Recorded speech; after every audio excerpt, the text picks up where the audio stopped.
अखिल भारतीय जनवादी महिला समिति की ओर से खाद्य सुरक्षा के हक में हस्ताक्षर अभियान चलाए गए हैं और साथ ही साथ महंगाई के विरोध में ये धरने प्रदर्शन करने की बात आई है और संघर्ष जो है कर रहे हैं हम लोग। तो आज पूरे हरियाणा में महंगाई के विरोध में धरने प्रदर्शन हो रहे हैं। उसी कड़ी में यहाँ पे सिरसा जिला में भी हम लोग धरना प्रदर्शन कर रहे हैं।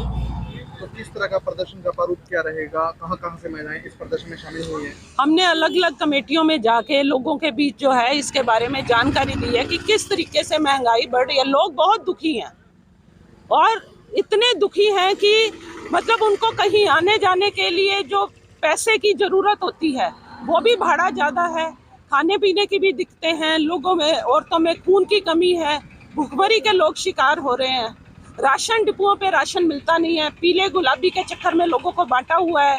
और हमारा जो ये संघर्ष है इसके तहत हमारी ये मांग है कि ये जो राशन वितरण प्रणाली है इसको सार्वभौमिक किया जाए, सब लोगों के लिए किया जाए, सबके एक जैसे कार्ड हो, सभी लोगों को राशन की सुविधा मिले और कम से कम 14 जरूरी चीजें जो है राशन की वो सभी लोगों को मिले, रियायती दरों पे मिले और उसकी मात्रा जो है ज्यादा मिले।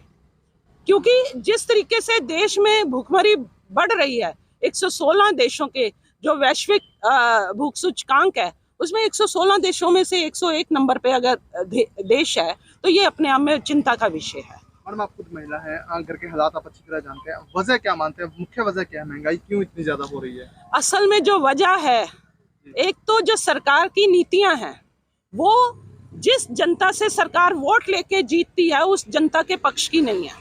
वो जो नीतियां हैं कॉरपोरेट्स के पक्ष की हैं और कॉरपोरेट्स के जो ऊपर जो है उनको तो रियायतें दी जाती हैं, उनके टैक्स में छूट दी जाती है, उनके कर्जे जो है माफ कर दिए जाते हैं और उसका जो बोझ है वो पूरा जो है आम जनता पे डाल दिया जाता है अप्रत्यक्ष करों के रूप में।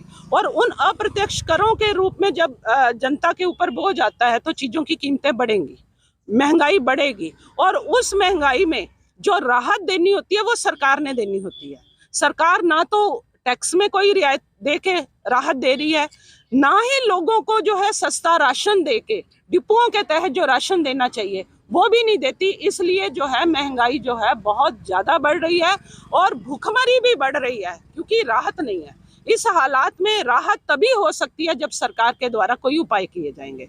और सिलेंडर का भी 400 रुपये होता था, आज वो 1000 हो चुका है। सिलेंडर भी ये भी मतलब जब से ये भाजपा सरकार आई है, ये भाजपा ही पहले ये करती थी कि हाँ भी सिलेंडर अगर 50 रुपए भी महंगा हो गया तो जी सड़कों पे उतर जाओ। आज इनको सिलेंडर महंगा नहीं दिख रहा, डबल से भी ज्यादा हो गया, 400 से बजाय 1100 रुपए के करीब हो गया। तो ये सरकार को ये समझना चाहिए कि आम लोगों की दिक्कत है। सिलेंडर लगातार बढ़ा रहे हैं, लगातार पहले सब्सिडी के नाम पे कहा कि हम सब्सिडी दे देंगे, उसके बाद सब्सिडी भी गोलमाल। और उसमें किया क्या है कि बड़े बड़े बोर्ड लगाए हुए हैं कि आम जो मध्यम वर्ग है उसको लगे कि हम गरीबों के लिए कुछ कर रहे हैं, जबकि पिस गरीब भी रहे हैं और मध्यम वर्ग भी पिस रहा है उसमें। तो ये सरकार को कम से कम 12 सिलेंडर जो है सब्सिडी रेट पे एक परिवार को मुहैया कराने चाहिए। नशे के मामले बढ़ रहे हैं, महिलाएं खुद भी नशे में आ रही हैं, क्या कहेंगे? देखो जी, नशा क्यों दिया जाता है, कौन इनके पीछे होता है, ये आपको भी पता है। ये जो नशा बढ़ाने की चीज है सरकार क्या इस पे काबू नहीं कर सकती? ये सरकार के हाथ में है ना। तो नशे पे किसी तरीके का काबू है और नशा फैलाने का मकसद यही होता है कि लोग टुन होके पड़े रहे, परिवारों में कलेश हो, औरतें घरों से बाहर ना निकल सके। और ये जो मुख्य सवाल है हमारे रोजी रोटी आवास का, जो मुख्य सवाल है, सेहत की सुविधाएं लेने का सवाल है, जो मुख्य मुद्दे है उससे लोग दूर रहें।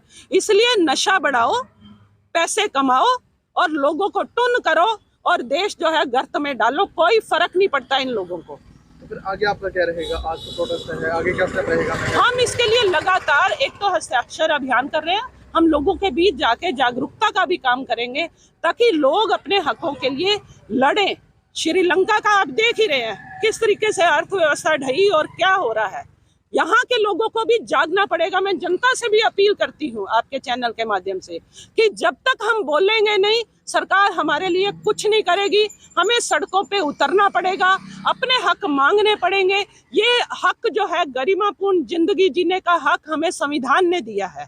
तो उस संविधान के तहत ये सरकार की जिम्मेवारी बनती है कि लोगों को रोजगार मुहैया कराए, लोगों को राशन सस्ता मुहैया कराए, लोगों की तकलीफों को दूर करे, नशे को खत्म करे। ये सरकार की जिम्मेदारी है।